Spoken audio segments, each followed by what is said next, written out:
В эфире итоговый выпуск новостей о самых заметных событиях вы узнаете из материалов наших корреспондентов. В студии Валерия Наумова. Здравствуйте. И в начале коротко о темах. Закрытие воздушного пространства и риск санкционных изъятий воздушных судов. Российские туроператоры отменяют рейсы даже в незакрывшиеся страны. Абсолютный рекорд за всю историю жилищного кредитования. Банки начали повышать ставки по вкладам и накопительным счетам вслед за скачком ключевой ставки. 129 семей изъявили желание перейти на газовое отопление. В Ленске будут догазифицированы частные дома в рамках федеральной программы.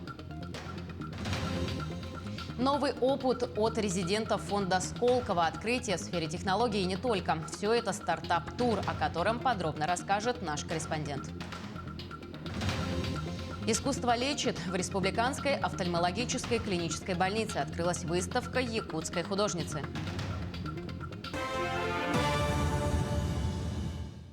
Глава Якутии Айсен Николаев 28 февраля в Москве встретился с председателем Совета директоров компании «КАС Минералс» Олегом Новачуком и исполнительным директором компании в России Георгием Фотиным. Стороны обсудили перспективы участия «КАС Минералс» в проектах на территории Якутии. Компания в 2019 году приобрела Баимское медное месторождение в Билибинском районе Чукотки по соседству с Якутией. Данный масштабный проект открывает перспективы развития для всех близлежащих территорий. Проект «Баимское» в Чукотском автономном округе Российской Федерации – одно из крупнейших неосвоенных месторождений меди в мире. 36 стран закрыли воздушное пространство с Россией. В основном это государства Евросоюза, а также Канада и Великобритания. Наши соотечественники, оказавшиеся на территории этих стран, сейчас переживают, что не смогут попасть на родину. Паниковать не стоит. МИД России совместно с Ростуризмом и Росавиацией работают и составляют списки граждан, которым нужно покинуть тот или иной субъект. Для обращений работает горячая линия 8 495 587 88 60, а также приложение «Зарубежный помощник». Круглосуточный телефон МИДа России 8 495 695 45 45. Для якутян Министерство по внешним связям республики также подготовило горячую линию. Обращаться можно по телефону 8 800 160 59. Также специалист рекомендует воздержаться от поездок за границу и по возможности перенести поездку на более благоприятное время. Паниковать не стоит. Сейчас работает горячая линия по линии Министерства иностранных дел России, Ростуризма и Росавиации. И вот эти наши три ведомства, они курируют вывоз граждан, формируют списки. И после формирования списков будет составляться график вывоза наших граждан с этих территорий. Что касается якутян, на данный момент к нам Министерство по внешним связям, делам народов такой информации пока не поступало, но мы все равно мониторим ситуацию. Закрытие воздушного пространства и риск санкционных изъятий воздушных судов стали причиной того, что российские туроператоры отменяют рейсы даже в незакрывшиеся страны. В первую очередь речь идет о карибских направлениях – Доминикане, Мексике и Кубе. Рейсы в эти страны туроператоры снимают как минимум до конца марта. Туристов, которые остались в этих странах, планируется доставлять только в вывозном формате. На фоне этого подорожали турбилеты во Вьетнам и Объединенные Арабские Эмираты. Промониторили цены по направлениям. Конечно, Вьетнам у нас выполняет только один оператор, рейсы из Москвы. Но средний отель 4 звезды на двоих на 12 дней выходит от 350 тысяч и выше. Конечно, это недешево. Египет пока держит цены, да, достойные, держит на том же уровне. Есть туристы, которые у нас приобрели, да, на начало марта, середину, да, Доминикана, Куба. Мы сейчас им предлагаем переориентироваться на те направления, которые открыты в данный момент. Операторы предлагают либо депозит денег до, ну, скажем так, лучших времен, до открытия границ, да, они могут воспользоваться позже. Возврата, к сожалению, сейчас пока никому не делает. Тем временем и Россия закрыла небо для авиакомпаний из 36 стран в ответ на санкции Запада. В соответствии с нормами международного права в качестве ответной меры на запрет европейских государств на выполнение полетов гражданских воздушных судов, зарегистрированных в России, введено ограничение на выполнение полетов авиаперевозчиков 36 государств, говорится в пресс-релизе Росавиации. Ограничения распространяются на авиакомпании из Австрии, Великобритании, Германии, Дании, Франции, Швеции и других европейских государств. В России перестали работать сервисы Apple Pay, Google Pay и Samsung Pay. Это система электронных платежей с мобильных устройств, смартфонов, планшетов и умных часов. Один из самых популярных в мире способов совершения покупок. При этом в Алмаз-Энергоbanке сообщили, что санкции коснулись только мобильных платежей, но не затронули оплату через банковские карты, которыми также можно оплачивать проезд в общественном транспорте. Из-за того, что мы работаем через крупный федеральный банк по системам Apple Pay, Google Pay, Samsung Pay, у нас сейчас, к сожалению, не работает оплата проезда на транспорте через терминалы. Да, поэтому используйте пластиковые карты, они по-прежнему работают. Нужно оплачивать либо транспортной картой, например, картой «Спутник», либо обычной банковской картой через PayPass, PayWave. Многие общественные деятели республики считают, что спецоперация России в отношении Украины – это прежде всего защита нашей страны от угрозы НАТО. На сегодняшний день западные страны вводят новые санкции, которые напрямую влияют на экономику страны. Как это отразится на экономике нашего региона? Своим мнением в интервью нашему телеканалу поделился Александр Кугаевский, проектор СВФУ, кандидат экономических наук. Значит, основное влияние они сказываются через рыночные механизмы могут. Конкуренция с кем-то. Вот это существенно может повлиять.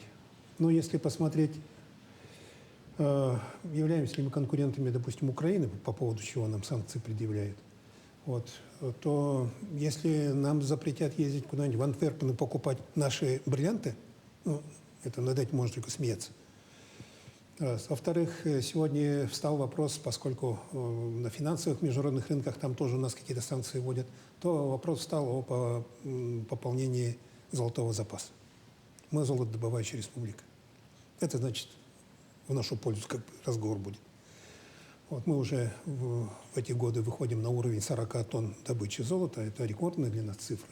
Значит, она будет иметь спрос. Третий наш основной ресурс – это уголь каменный. Но тут мы конкуренты. Но конкуренты с Восточной Украиной. То есть как раз с Донбассом, с Донецкими республиками.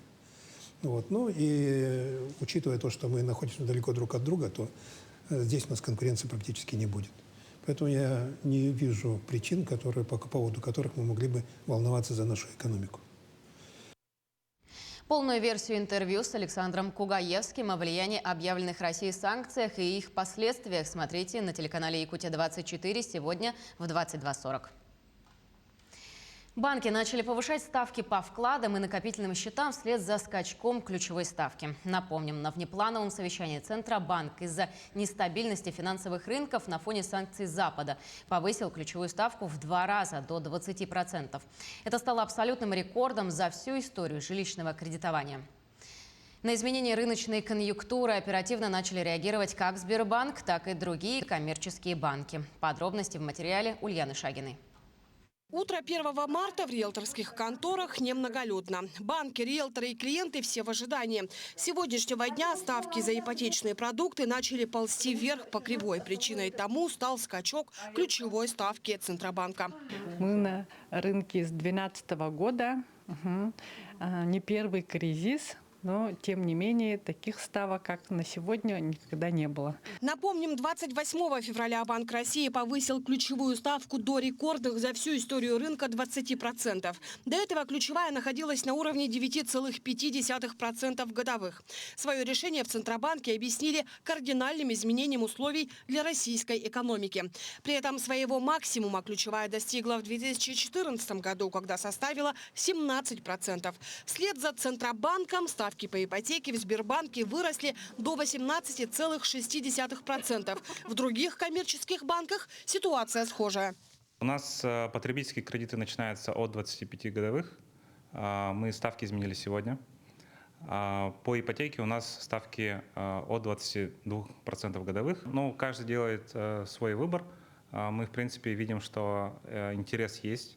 Однако, я думаю, что ключевая ставка через какое-то время придет в норму, соответственно, ставки уже будут гораздо ниже.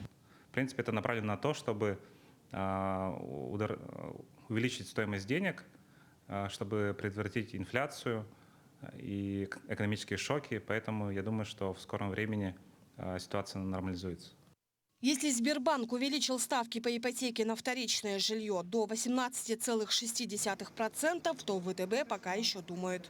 Здесь ставка составляет по последнему росту 16,2%. В Росбанке и Алмаз-Эргейнбанке ставка выросла с сегодняшнего дня до 22,5%. Остальные коммерческие банки, такие как АТБ, Промсвязьбанк, Открытие, Совком и Россельхозбанк, пока приостановили выдачу ипотеки и даже не подписывают уже одобренные. Но есть и хорошие новости. Ставки по дальневосточной ипотеке остаются на прежнем уровне. Это 0,01%. Для банков и агентств сейчас это единственная возможность привлечения клиентов. Ну, под 22,5%, ну и даже под 16,2%, думаю, не так много будет желающих. Но дальневосточная ипотека, господдержка это 6,49%. Это на новостройки, без ограничений по возрасту и так далее, без прописки и так далее. И вторая программа – это семейная для семей с детьми с 2018 года. Там у них ставка идет от 4,5. То есть вот эти ставки сейчас будут актуальны как никогда, я думаю. При этом эксперты в строительной отрасли отмечают, что повышение ключевой ставки не повлияет на рост цен на строящееся жилье. Об этом говорили и на открывшемся сегодня пленарном заседании Российской строительной недели. Что касается рынка жилья, здесь федеральные эксперты ждут падения спроса и цены, потому что рост ставок по ипотеке будет снижать доступность новостроек.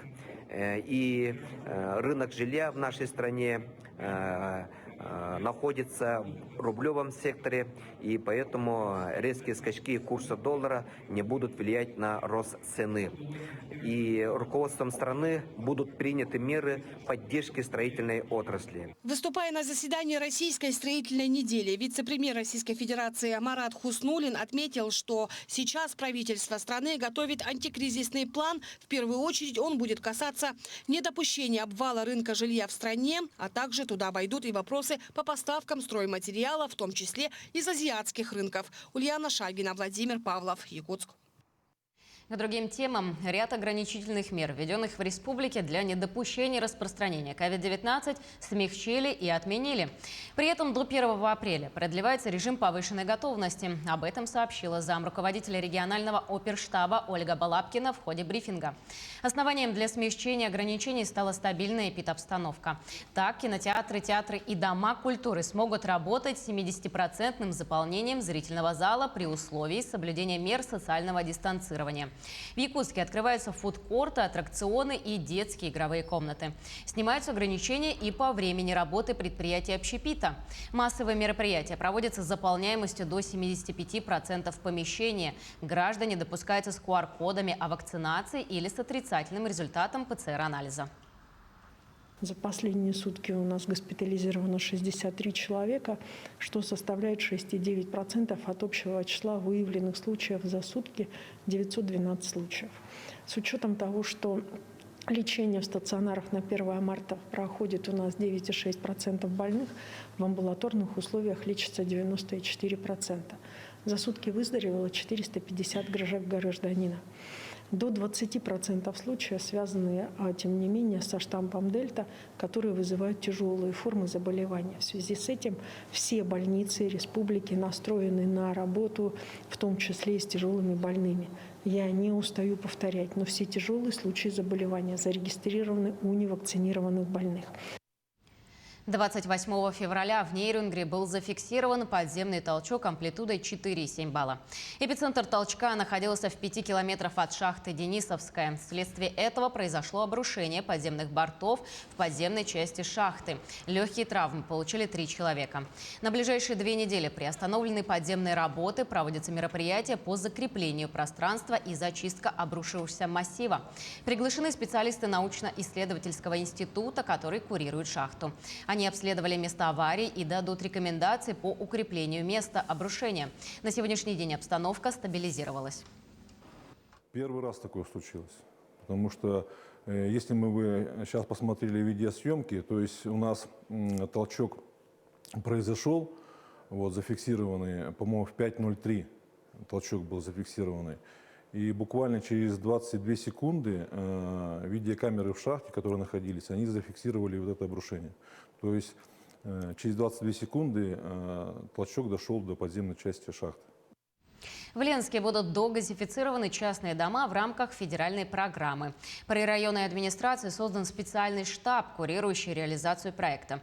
Бесплатно подвести газ можно до границ земельного участка. Всего в Ленске подлежат газификации 1121 дом. В этом году изъявили желание перейти на газовое отопление 129 семей. Подробности у Анны Кожевниковой.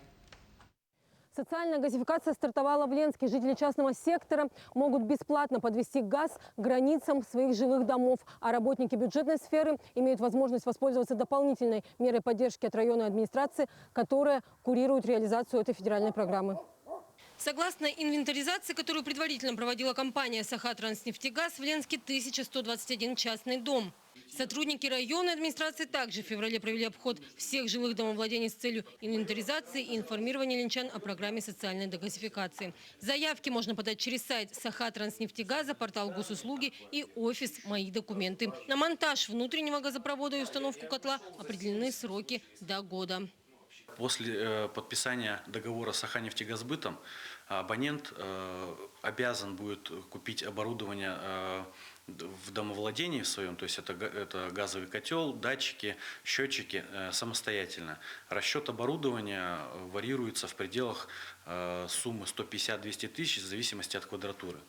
В Ленске уже 311 объектов подключены к газу, и, как утверждают большинство, преимуществ у этого вида отопления больше, чем у альтернативных – электрического и центрального, учитывая то, что и тепло, и электросети в частном секторе перегружены, и отключение электроэнергии в холодные месяцы явление для ленчан регулярное. Семья Иванских пользуется газовым отоплением недавно, с ноября 2021 года, но результат уже радует. Для себя по теплу скажу так, что газ лучше, потому что он более стабильный.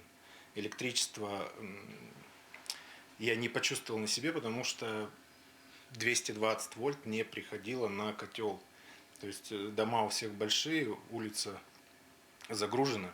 Февраль прошлого года, морозы минус 60, 28 тысяч только за отопление заплатил. Ну и плюс свет там еще 1005. В эти морозы я заплатил 9 тысяч за отопление и 6 тысяч за свет. Пока Андрей Иванский не может дать точную оценку финансовой выгоды, так как есть недочеты по установке датчика. Он обмерзает, но подачей тепла доволен. Котел мощностью 34 киловатта отапливает 300 квадратных метров. Андрею подключение газа обошлось почти в 500 000. Но и эта сумма быстро окупаема, как делятся опытом соседи. На 2022 год в Ленске уже принято 129 заявок на подключение к газовому отоплению. И после схода снега ресурсоснабжающая организация приступит к строительству газовых сетей. Анна Кожевникова, Виталий Андреев, Ленск. Попробовать свои силы в IT-технологиях, получить новый опыт напрямую от резидентов фонда Сколково и не только. И, конечно, совершить новые открытия в сфере технологий. Все это стартап-тур, который состоится в нашей республике уже 25 марта. О мероприятии и его участниках узнавала наша коллега Надежда Саханская. На протяжении уже более 10 лет фонд Сколково проводит стартап-тур. Мероприятие, направленное на поиски лучших технологических решений и популяризацию инноваций в регионах России. Только у нас в республике передовое мероприятие состоится вот уже в 4-й раз. Программа бесплатна абсолютно для всех участников и включает в себя 5 основных частей: конференции, конкурс, образовательные и менторские блоки и онлайн-выставку. Неоценимый опыт выступления перед самыми опытными менторами, которые придут из Сколково, получат отзыв о своем проекте, получат, скажем так, напутственные слова, что нужно там исправить, может быть, что-то подкрутить в их проекте, услышат актуальность проекта, возможно, какие-то там замечания, пожелания, а также поучаствуют в конкурсе, где можно выиграть 300 000 рублей. Конкурс – хороший способ завести полезные и профессиональные связи. Работы участников оценят ведущие представители инновационного бизнеса, инвесторы и предприниматели, то есть потенциальные потребители и спонсоры стартапов. Стоит отметить, что в 2019 году участие в стартап-туре принимал и Петр Лукачевский, резидент республиканского IT-парка. В этом году он также принимает участие и верит в свой проект. Мы планируем компанию нашу вторую, FreePlast, это неинструментализация летающая резина, ее закинуть и на участие, и, соответственно, посмотреть, что из этого выйдет. Потому что это, в первую очередь, дает очень хорошую обратную связь со стороны экспертов и менторов, как говорится. Стартап-тур в Якутске пройдет при поддержке правительства республики. Заявку на бесплатное участие можно оставить на сайте startup-tour.ru. Напомним, что мероприятие состоится 25 марта. Надежда Саханская, Артем Алексеев, Якутск. Искусство лечит. Картины якутской художницы Миры Аргуновой теперь украшают стены Республиканской офтальмологической клинической больницы. Выставка приурочена к столетию якутской автономии. В экспозицию вошли 11 картин, среди которых пейзажи, натюрморты, портреты и сюжетно-тематические картины. Подробности у Оксаны Устиновой. Картина «Многоликая Россия». В ней изображены представители нескольких народов в своих национальных костюмах. Она отображает культуру, духовность и дружелюбие. Картина экспонировалась в Малой Третьяковке на Крымском балу. Мира над ней работала достаточно долго. И все ее 11 работ, которые выставлены в глазной больнице, выполнены в основном в технике масляная живопись. Главным образом мы подобрали картины, которые получили признание у публики, были удостоены наград на выставках и конкурсах. Тематически действительно выставка приурочена столетию ЯССР. И поэтому в основном тут картины, которые отображают, передают духовную и материальную культуру Якутии, ее уникальную природу. Рассматривая картину, слушая музыку или читая роман, мы, пусть и на несколько минут, обретаем гармонию. Созерцание успокаивает и даже лечит. Научные исследования подтверждают, а на практике, как говорят врачи, это ускоряет процесс выздоровления после хирургических операций. Люди приходят к нам возвращать зрение. И благодаря возвращенному зрению они видят прекрасные произведения искусства. То есть вот такая вот преемственность, да, в части, что искусство лечит, и мы здесь помогаем людям, восстанавливая зрение, видеть образы, воспринимать их иначе, возможно. И в голове у людей формируются новые ассоциации. Безусловно, здесь больше направлено на духовное восприятие. Понятно, что когда человек приходит в больницу, вот это ощущение больничных стен, это тяготеет, а здесь заходишь и совершенно другие образы, да, нашей родной природы, наших известных там, артистов балета, хомусистов. Это совершенно все по-другому. И уже настроение меняется. Ты уже сидишь с другими мыслями, и очереди время быстрее протекает, хоть у нас они сейчас не такие большие, но тем не менее люди это чувствуют. И мы вот разговаривали с парочкой пациентов, которые застали в момент просмотра картин, и они делились вот этими эмоциями, делились этими впечатлениями. Конечно, для нас важно всегда мнение пациента. Поэтому, я думаю, мы справились, потому что мнение было очень положительное. Красота и многогранность, природа, известные лица республики. Все это можно созерцать на полотнах Миры Аргуновой в глазной больнице на первом этаже поликлиники. Ее картины создают атмосферу комфорта, радуют сотрудников и пациентов. Я думаю, здесь в больнице они это купили или там просто повесили. Я не думала, что это выставка. Там природа такая была. Очень даже мне понравилось. Ну, вообще такие позитивные картины. Угу. Мне понравилось. Настроение поднялось? Конечно, конечно. Глаз радует. Глаз радует. У человека хорошая рука, сразу чувствуется. Раньше видели, да, что в больницах? Ну да, раньше не было такого. Я вот вчера сидел, думал, ага, как это они умудрились так. Идея понравилась? Да, идея очень, очень хорошая. Люди же тут больные очень долго сидят, все равно же надо как-то просвещаться, а тут обычно медицинские эти висят, и никто ее не читает. Очень красивые, очень понравилось. Такие красивые, ну, национальности такая красивая, очень красивая. Оригинально и, да, в самом деле как-то необычно, потому что в таком центре, да, вроде бы и люди слабовидящие как-то, да, все равно обращают внимание, подходят, смотрят. Ну, будут интересоваться, будут смотреть. Кто-то, может, в интернет зайдет, посмотрит, поинтересуется, что там, да как там. Даже я тоже зайду в интернет и поинтересуюсь, что за картины, к кому относится, кто там на картинах. В глазной больнице, помимо медицинской помощи и заботы врачей, пациенты теперь получают еще и то, что вселяет веру, придает силы, возможно, станет внутренней опорой во время лечения. По словам главного врача, проект состоялся, и у него большое будущее. Уже сейчас они договорились еще с одним известным художником. И совсем Очень скоро здесь появятся его работы.